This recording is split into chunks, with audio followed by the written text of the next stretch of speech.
Good morning, everyone. It's Hanifa Menon from hearthealthbrainhealth.com, encouraging healthy grieving and mindful actions. Today, I thought I would share a bit of a deeper idea with you. And this idea has actually been said by a lot of scientists, and certainly in the field of quantum physics, quantum mechanics. And also, it has been said for centuries by other perspectives from more of a spiritual perspective too. And this is interesting that both sides are actually meeting on this idea, just again looking from slightly different angles. So I thought I'd share the idea of the observer is the observed. The observer is the observed. And this is a deep concept and yet very simple if we just allow our minds to reflect on it without judgment, with just an open mind to try to understand this idea. I thought I'd start with one quotation by Neil Donald Walsh, and this says, "Quantum physics tells us that nothing that is observed is unaffected by the observer. This statement from science holds an enormous and powerful insight. It means that everyone sees a different truth because everyone is creating what they see." Interesting, right? So how would that happen? How are we creating what we see?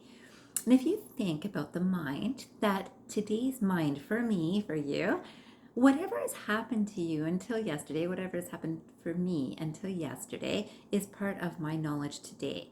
And my knowledge today is what looks out at the world. And this knowledge is based on experiences, it's based on emotions, it's based on life, culture, religious ideals, spiritual thoughts, different learning. All of that combines to give me my knowledge today through which I look through my eyes to see the world around me. And this means that everything is affected by my own perception of it. So let's say I think that I've seen a lot of people that lie, and someone's saying something to me, and I look at them and I say, yeah, I'm pretty sure that person's lying. Now, that person may or may not be lying, but because my perception believes that many people lie, my intention or my perspective will literally say that person is lying. That person is probably lying. I think it's likely that that person is lying. So that sort of idea, this happens with everything. And if I think that people are so good, no matter what this person in front of me is doing, I think there's something good about them. So this is so interesting. This is, again, this awareness of, it's basically what my own mind has accumulated to this point that's allowing me to see what's outside of my mind now.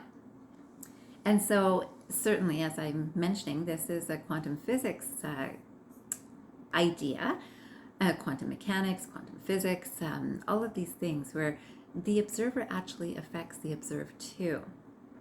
And this is so interesting because now I affect that person if I'm looking from this perspective. And that person might think that no one believes me, no one trusts me. And I'm looking at that person with this idea of lots of people lie. So this again affects even the observed. So that observed person suddenly feels even more, no one believes me, right? That sort of idea. So we affect everything this way.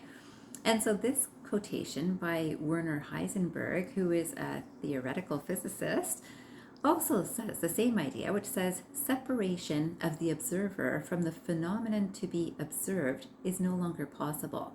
And this is interesting because we've got so much information that's showing us this is happening in everything, and that everyone is going to see something slightly differently, which almost makes it this idea of the parallel universes that you may have heard of if you're interested in physics or the universe and that sort of idea. It says the same idea.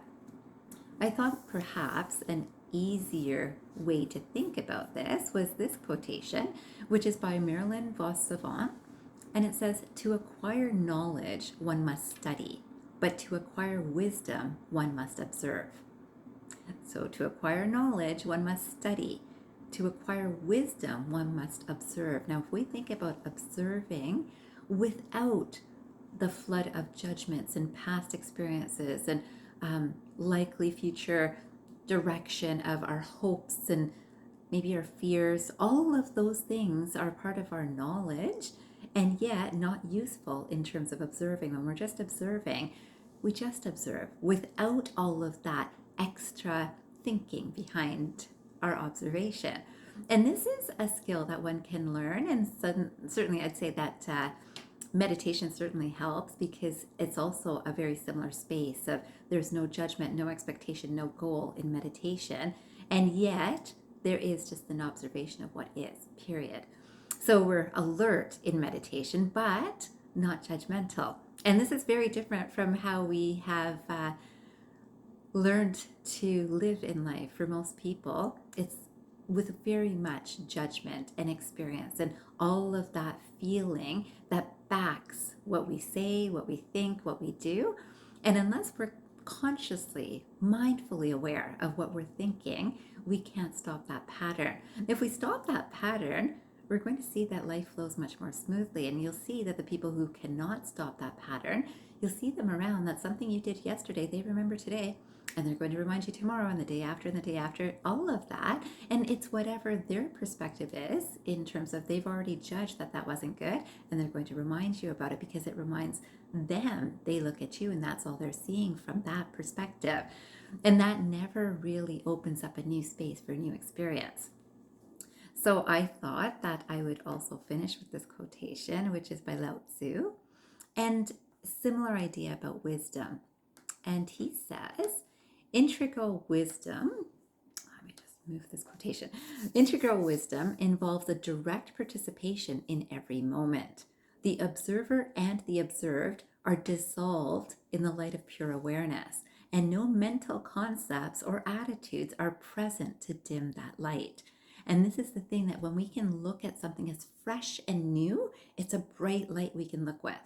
If we are dimmed by past experiences, whether with this person or this experience or with any other expectation or hopes or fears, any of those things can cloud this bright light that we can look from.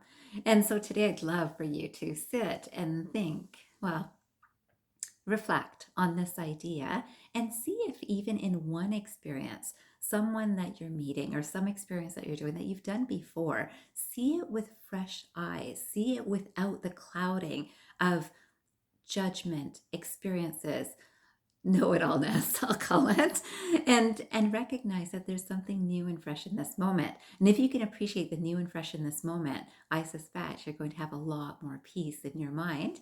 And that's what I would wish for all of us. I wish you a fantastic day ahead with that time of reflection. And I hope you remember, transform your mind and transform your life. Have a great day, everyone.